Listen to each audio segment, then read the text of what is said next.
By the mid-1950s, Edward Gein's obsessions had escalated into a horrifying reality. What had begun as grave robbing now crossed into murder. And the victims were not just statistics, they were real women with families, with lives, whose stories would be forever intertwined with Gein's dark legacy. This is the story of Mary Hogan, Bernice Worden, and the twisted path that led Edward Gein to become the Plainfield Butcher. Who was Mary Hogan, and why did she disappear so mysteriously in 1954? Mary Hogan, the first known victim of Edward Gein, was a bar owner in Plainfield, a woman in her 40s, independent and known in town for her warm but no-nonsense personality. In 1954, Mary disappeared under mysterious circumstances. Her death was initially unexplained, and the local community believed she had simply moved or vanished. It wasn't until years later, after Gein's arrest, that the horrifying truth came to light. Gein confessed to killing Mary Hogan, revealing the dark rituals and motives behind his acts. Mary's murder was not spontaneous.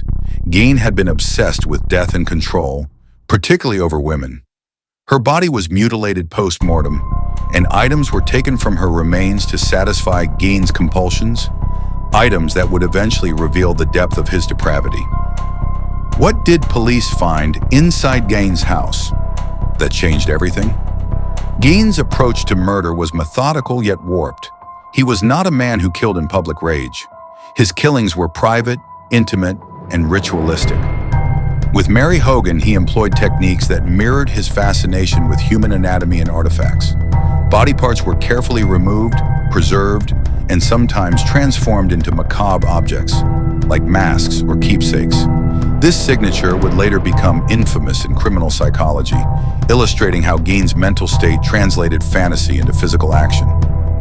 Who was Bernice Worden, and what happened that cold November morning in 1957? 3 years after Mary Hogan, Edward Gein would strike again. Bernice Worden, a 58-year-old hardware store owner, disappeared on the morning of November 16, 1957. That morning, Worden's truck was seen leaving the store. Few customers visited that day. Locals assumed the quiet streets were due to hunting season. By 5 p.m., Worden's son, Frank, arrived at the store and found the cash register open and bloodstains on the floor. What Frank would discover would shock the nation. Gein had captured Worden, shot her with a .22 caliber rifle, and brought her body back to his farm. But what followed was something that would be studied in criminal psychology and forensic science for decades. What horrors were discovered inside Gein's shed? Bernice Worden's body was discovered in a shed on the Gein property, hanging upside down, tied at the ankles to a crossbar, her torso arranged in a manner described as like a deer. But the horror did not stop there. Gein removed various body parts with precision, driven by obsession, ritual, and psychosis. He stored the head in a burlap bag, preserved the heart in a plastic bag in front of the stove, and collected skin, bones, and organs for his macabre projects. Items recovered included skulls mounted on bedposts, female skulls in bowls made from crania, a corset made from a woman's torso, leggings fashioned from human leg skin, masks from female facial skin, Mary Hogan's face mask in a paper bag, Bernice Worden's complete head and heart, a belt made from human nipples, multiple noses and a pair of lips, a lampshade made from human skin. Every item, a testament to Gein's distorted reality. Every artifact, a chilling narrative of obsession and control. How did investigators uncover the House of Horrors? When Frank Worden alerted authorities, the investigation began in full force. Sheriff's deputies were initially unprepared for what they would find. Upon searching the Gein farm, the police were met with sights that defied imagination. Every room revealed objects crafted from human remains. Furniture, household items, even tools, each embedded with human tissue, testified to Gein's years of secret activities. Detectives took meticulous notes. They photographed every item. They collected evidence for forensic analysis. Each item had to be handled carefully, not only for legal reasons, but because of the psychological impact on the officers. Many officers reportedly suffered trauma simply witnessing the scene. The horror of what Gein had done lingered long after the initial discovery. Who were the real victims behind Gein's madness? To understand the full scope of Gein's crimes, we must remember the women he took from the world. Mary Hogan, bar owner, 40s, known for her independent spirit, murdered in 1954. Body mutilated, items preserved as keepsakes. Bernice Worden, hardware store owner, 58, respected member of the community, murdered in 1957. Body dismembered, stored, and used for ritualistic crafting of objects. While only these two murders are confirmed, Gein confessed to grave robbing, mutilation, and theft of corpses dating back several years. The forensic evidence suggested a pattern, a ritual, and a compulsion that extended far beyond these two victims. What did forensics reveal about the unimaginable truth? Forensic teams faced unique challenges. No crime scene had prepared them for furniture, lampshades, and clothing made from human skin. The bodies were decomposed, altered, and fragmented, complicating identification. Anthropologists were called in to determine age, sex, and cause of death of remains. Dental records and skeletal analysis helped match items to missing persons.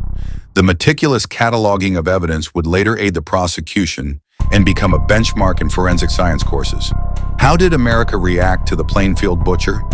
News of Gein's crimes shocked America. The media dubbed him the Plainfield Butcher. The horrifying details captured the public imagination. Newspapers printed sketches, crime scene photos, and interviews. Talk shows debated the psychology behind the crimes. Communities across the nation were gripped with fear. What could drive a man to such acts? And more importantly, could it happen anywhere, to anyone? Was Edward Gein truly insane, or just pure evil? In November 1957, Gein was formally charged with first-degree murder. He pled insanity, claiming he was incapable of controlling his actions.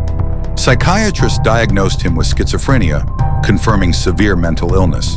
He was initially found unfit to stand trial and was sent to the Central State Hospital for the criminally insane. By 1968, doctors deemed him competent. During the trial, Gein claimed Bernice Worden's death was accidental. He could not recall the details clearly, an indication of dissociation and mental fragmentation. Ultimately, he was found guilty, but the psychiatric review declared him not guilty by reason of insanity. He spent the remainder of his life institutionalized, never free, but never executed. How did Edward Gein's crimes change horror forever? Edward Gein's crimes would inspire decades of horror media. His grotesque acts became the basis for films, novels, and urban legends. Psycho, Texas Chainsaw Massacre, Silence of the Lambs, all drew from the truth of Gein's horrors.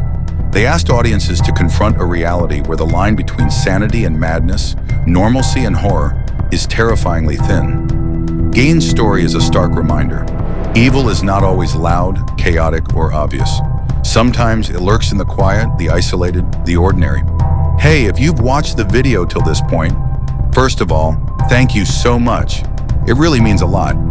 If you're enjoying the story, go ahead and drop a like right now and leave me a sweet comment below. Tell me where you're watching from. I love knowing that. And of course, if you haven't already, make sure to hit that subscribe button. It helps me keep bringing you more true crime stories just like this one.